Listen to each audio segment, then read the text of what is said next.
大家好，欢迎收看我们的频道。今天要分享的是关于钱的，这个我觉得是蛮多人一直都蛮有兴趣的话题。什么钱的？举凡各种，我有计划之后，后面几集分享都是钱相关的主题。在荷兰？对，在荷兰的，例如说，我们今天重点是分享开支跟收入的这个部分。那关于钱还有很多东西可以分享，例如说，我想到，例如说保险，然后税，然后退休金等等的。那我其实，在研究过程中发现这个主题蛮有趣的，因为可以透过一些制度或者是习惯，慢慢了解这个国家或民族他们的习惯或者是价值观。对，因为变成钱就是很容易去理解跟衡量，对这种感觉。那回到今天的主题，今天主要想要分享的是收入跟支出。关于收入，我使用了一些网络上查到的资料，来跟大家做分享，让大家对于这边的生活条件有一定的感觉跟想象。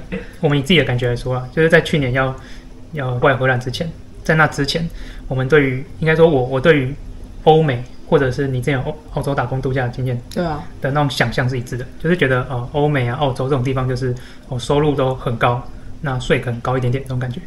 尤其是高技术这种职业，对，会觉得收入很高，然后虽然税也会被扣，但是怎么想都觉得你开支跟收入的话，应该是比台湾过的都是收入高，开支也高，但是收入高的更多。对，那当时实际要过来之前，就开始去做研究，发现哇，但是非常傻眼，跟我想象的完全不一样。讲白话一点，就是税后其实跟台湾差不多，或者甚至更少。说物价都还没考虑进去，然后实际的钱可能就不是很乐观。对。然后那时候看到这种数字，有点吓到。关于这方面资讯，我看到一个部落格台客 J 的橘色笔记。什么样子的方面的？就是关于台湾、荷兰的国民收入概况的种种这种数据。它上面分析的蛮透彻的，对，有兴趣可以去看一下那个 blog。那我们今天只是简单概括的分享一下。那这个图表是我自己去荷兰的资料，是从一个叫荷兰统计局的网站去调下来的。那台湾的资料是从台湾的主计处收集到资料，主计总处。对，主计总处。对，那这两个资料都是2021年的。那我上面用的汇率也是2021年的欧元台币汇率，大概抓一个33这种感觉。这个图是可支配所得。可支配所得的意思就是已经去掉了税，然后一些基本的健保、劳保等等那些。基本的健保跟劳保的就是一定会扣掉的钱吧？对，剩下你可以在生活真的可以被我们拿到户头里面用的钱吗？对，可以这样想象。这张图表是以家庭为单位，例如说蓝色线最右边这里最上面大概是200万，也就是说年收入可支配所得大概200万的家庭。一年可以动用减200万。那假设是200万的话，属于前10%，就是你赢过90%的台湾家庭这种感觉。因为这种资料通常看平均数是很没有意义的，对啊，所以大家通常会看这种10分位数或者是中位数，对，比较能反映现在现实的状况。对，那这边有一个要特别讲的是，荷兰的这个资料是标准化过的，台湾的是原生资料，是没有标准化过的。它的标准化，它并没有给详细的公式告诉我它怎么标准化的。那标准化大概意思是说，假设我们这家只有一个人，这个家庭只有一个人，他年收入100万好了，那跟家里有2个人在赚钱，年收入200万，其实是2个人那个家庭会过得比较优渥一点。对，因为很多东西的支出并不是会实际到2倍嘛。比如说住房的支出，一个人跟2个人并不会真的到2倍，所以2个人会过得优渥一点。那他就把这个给拉近一点那种感觉，把边缘数给除掉就对了。对，就是我不知道他是怎么去做标准化，因为有的还考虑到家里有小孩等等的。所以他有把一些因素可以感觉一下，其实荷兰的可支配所得并没有比台湾高啦，但并没有到2倍高这种感觉，1点多倍这种感觉而已。OK。那我们现在再来看一下物价这件事情，等于说支出。对，等于说支出。那物价这样看起来，例如说。第一个是餐厅，餐厅大概它的4倍，可以理解，餐厅应该有。我们随便吃一顿，如果只是我们这样吃外面，它这里标记的是非高档料理，就是普通去外面吃一下，大概就50-60欧跑不掉，简单点两三道菜。对，这个我觉得是蛮准的。然后麦当劳，对，麦当劳这也是贵蛮多的。它这样加100多%就是2倍价的，我觉得有大概2倍价的。我们一个随便套餐，这应该300多块台币，感觉。就是说超市这比较常消费的。他说牛奶是牛奶是蛮便宜的，对，大概半价。然后米他说比较便宜，但这我没有感觉。对，因为有可能我们吃的米还是比较，那我们在台湾没什么煮饭。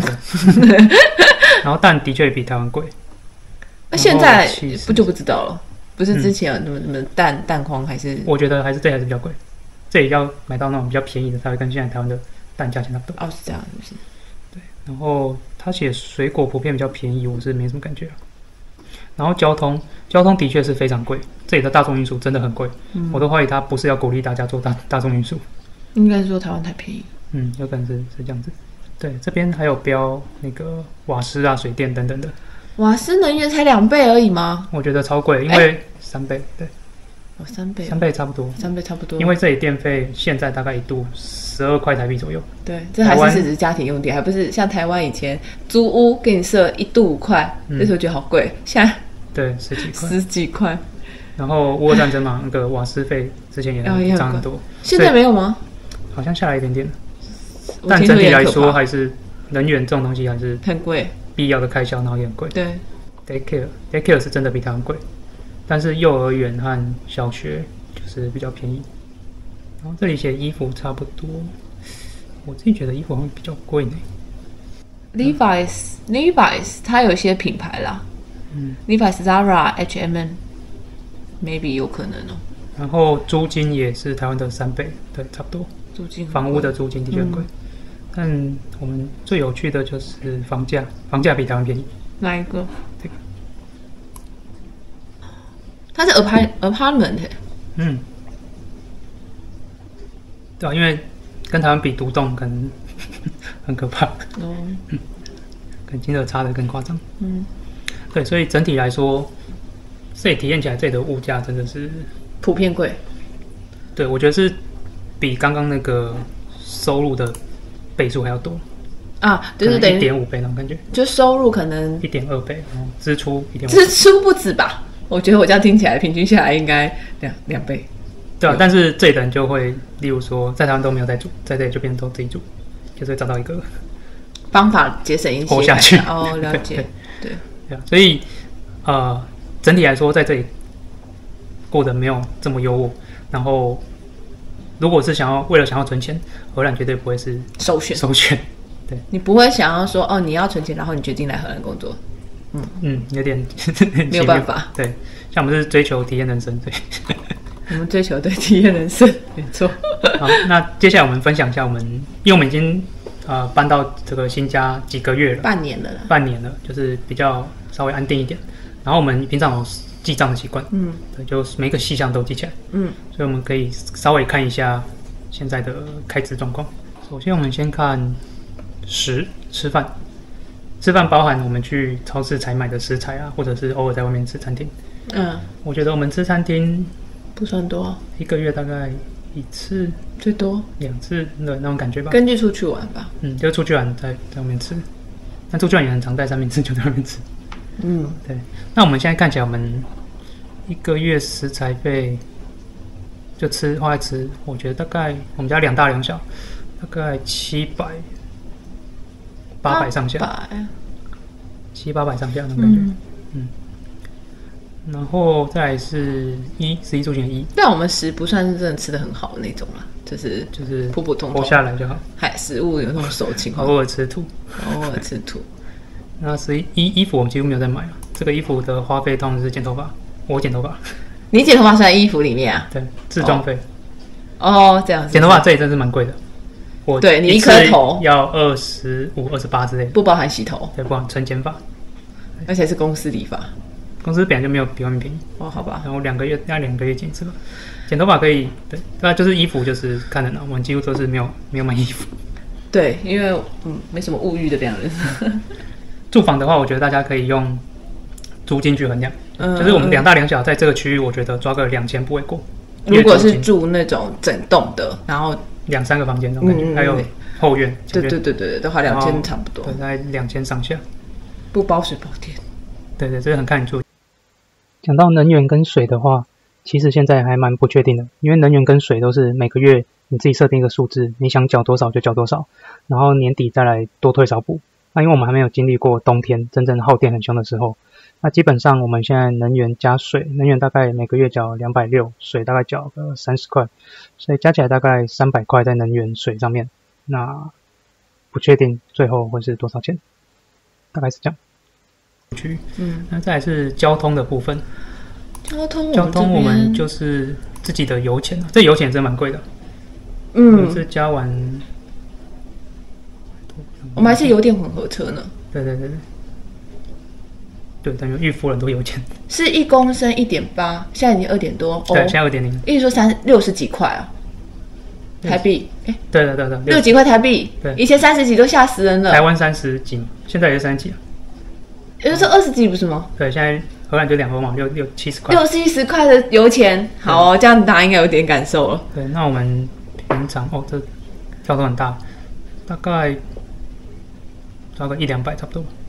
这个是因为我们开车大概只有周末出去，然后平时1到5因为大部分用骑脚踏车，然后也没有搭公车，所以我们的开支，不然这里公车真的很贵，用 OB car 也很贵，很可怕。所以开支这个我们那个交通的部分，我们还算是比较少的，所以交通的部分我算是支出比较少的。对，教育的话就是义务教育基本上是免费嘛，然后托婴很贵，然后那个幼儿园它是看你的收入去衡量你的学费啊，对，然后大概我记得是从20到100多吧每个月，就是你赚越多补助越少的概念，对不对？所以你自己所负担的钱就会比较多。对，教育这一块真的是每个家庭差很多了，因为看小孩子的年龄啊，然后你有没有给他上那种才艺班啊？对啊，然后什么画画、游泳、国际学校啊什么的啊，对。然后娱乐方面，我们娱乐的跳动蛮大的。我们娱乐是什么东西啊？出去玩的门票啊、博物馆卡、博物馆钱啊。因为办博物馆卡之后就算一次性的啦。对啊，所以娱乐前面抓个100-200，后面都包。然后日用杂货，就是日用品啊等等的，还包括我们，因为我们才刚搬进来，所以每个月几乎都会添购新的家具、柜子什么的。小的吧？那所以我们的日用品开销偏高，每个月都是1000上下。然后医疗现在是很幸运是没有了，几乎。然后保险的话，我们大概400-500吧。保险就是其实只有我们2个保，这里的国民基本保险，对。那小朋友是送的，保险是送的，对。那关于保险的细项会在下一集做分享，我觉得这主题也蛮有趣的。因为荷兰保险算是一个非常说是复杂吗？全面，考虑的很多。那再来就是税的部分就蛮赤裸的。那你可以想象，薪水进来大概就1/4、1/3之类的不见这种感觉。税，我以为是一半。没有，它一半，它也是跟它一样累进税率。然后最上面那个集聚的确是一半。这还是但是超出去的部分一半。但我们还没有实际报过税，所以实际怎样我没有这么清楚，所以这个之后明年可以做一集跟大家分享。荷兰的税制，我现在已经耳闻一些税的规定啊等等的，已经觉得蛮惊人的。好，以上大概就是我们生活开支的概况，那跟大家分享一下，然后大家也可以底下留言跟我们分享一下，我们是花的太夸张了。我也很好奇其他家庭。